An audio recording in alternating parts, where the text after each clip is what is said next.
right, hello. I'm Mr. Solt, and we're working on, let's see, number 9, lesson 10 review for period, or for statistics, marking period 4. Okay, so number 9, you're going to want to click on the one with your name on it. I'm going to click on the one that has the period on it, so to speak, and let's take a look. We stopped yesterday at slide 6. Okay, there's a video which will help you get up to slide 6. We stopped here. We had you do this. Let me just quick show you kind of how this goes. Need to move my face. Okay. All right. Step 1, calculator hygiene time. Calculator hygiene time. Second plus 712. Right? Turn on the stat plot. Okay, it's going to be second y equals. Enter, enter, enter. Right? And then mode up, up, up to the right.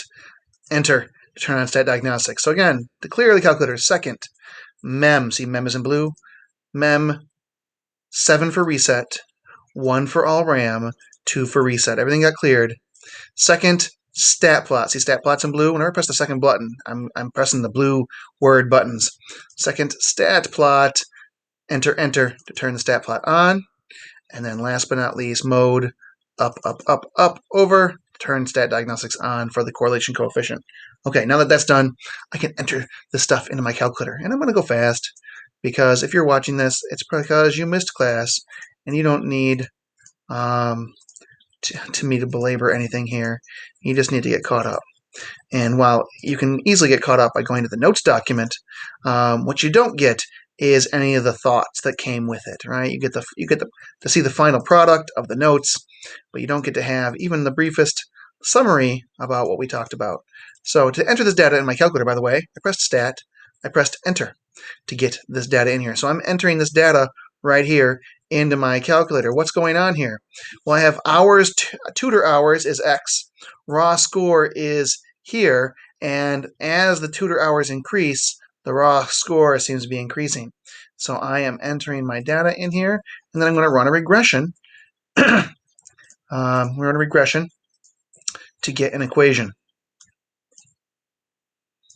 Okay, so now I have the data in my calculator, and you should have already done this yesterday, hopefully, if you worked on it yourself. This is for you to confirm. I'm going to take a quick look at the data. Okay, all the data looks good. I'm going to press Stat. I'm going to go to the Calc menu, Calc, and this time I'm going to run, I'm probably going to run a linear regression. Yes, it says run a linear regression. Y equals A times X plus B. That's a linear regression, so I can just go to linreg. Normally, I like to take a look. I like to take a look at the stat plot and to get a feel for the shape, but it's telling me that it's going to be linear anyway. Okay, so now I have to go from this calculator output to writing equations. So here goes. A equals A times X plus B. A, I'm rounding the nearest hundredth here. A is 6.32, and that 1 says keep the 2 the same. So A becomes 6.32 times X plus, it tells me what B is. B is 22.43, because that 8 tells me I got to round the 2 up 1, right? So 22.43. All right, there's an equation. I went from data table to entering it in my calculator in stat edit, and then I went stat calc linreg to get a linear regression. Okay, wonderful. Let's move on to the next slide. If I'm going too fast, of course, you pause me because it's a video. All right, let me move my face again. All right. I have the same data, same table, and now they're giving me the residuals. Maybe you pause me and you try to grab this on your own, because that will help you figure this out. The magic of video, I'm now on pause. Now I'm just going to show it to you. Okay, so I'm going to use a shape here. I tried it before with squiggles, and I gotta be honest, my squiggles were terrible. So I'm just going to make that a little bigger, maybe a little. There we are, and then make it color. I like purple right now. Okay, purple. Great. Now I'm going to take that. I'm going to copy it. Control C, and I'm going to paste, paste, paste, paste, paste. Great. Now I have some control over what's going on here. When X is 1, the Y value is 30. Oh, sorry. I'm going to use the residuals. I'm going to do a residual graph. I'm going to use the residuals as my Y value. So when X is 1, the Y is 1.3. When X is 1, the Y is 1.3. Okay. Pretty decent. When x is 2, the y is 1.9. So when x is 2, I'm doing a residual plot here, 1.9.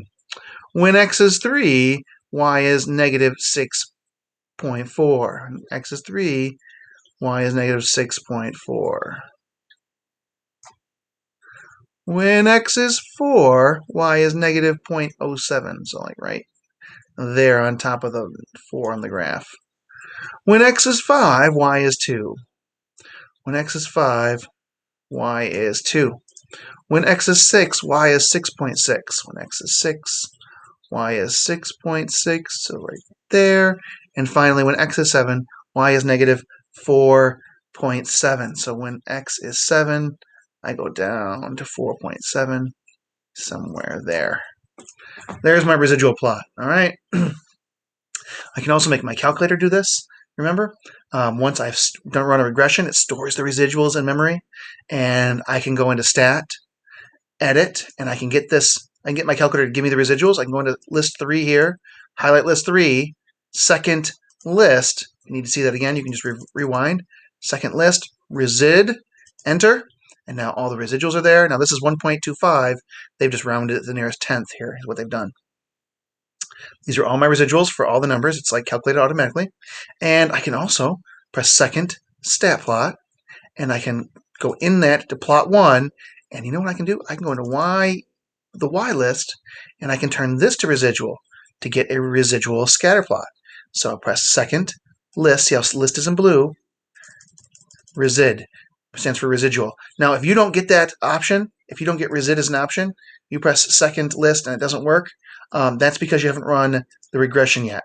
If that isn't even there, if resid isn't there, it's because you haven't run a regression yet. So there are no regressions stored. So 7, and I'm good. Okay, now I'm going to zoom stat. Zoom stat, right there, choice number 9, and there's my residual plot. Look at there, those two numbers, those two dots there correspond to these, and these two down here correspond to those two there, and so on. And then there's those 3 and those 3. Okay. Based on the residual plot, state whether the equation is a good fit for the data. All right. Because this, you probably want to actually, before I say anything, maybe you want to try this, and you're going to pause me so that you have time to think about this question. Good. You unpause me. Here we go. Because this residual plot shows this plot is, I'm saying maybe it's scattered. Is scattered. Therefore, the model chosen is appropriate.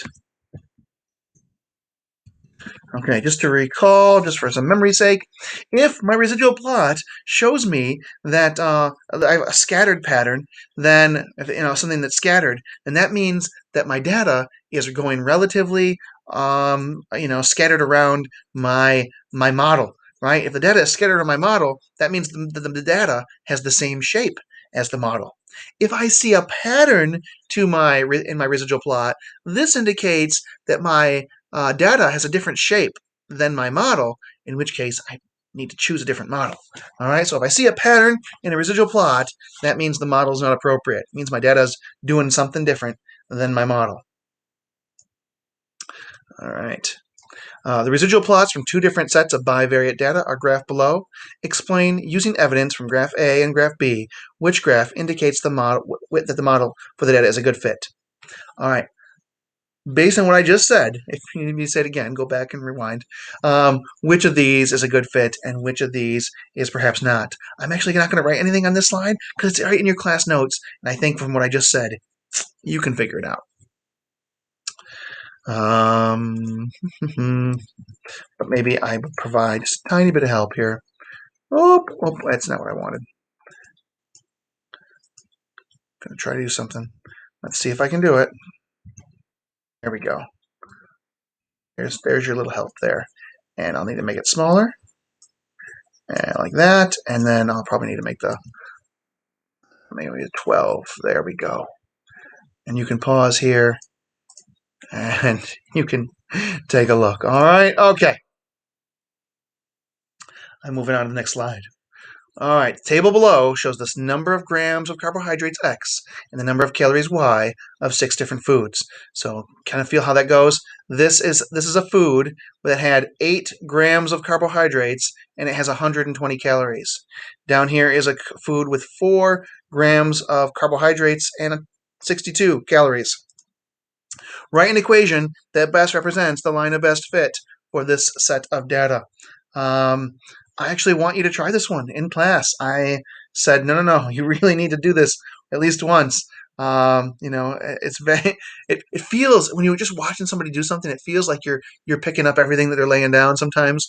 But it's kind of like, you can watch someone play the piano all day. You're never going to learn how to play the piano by watching.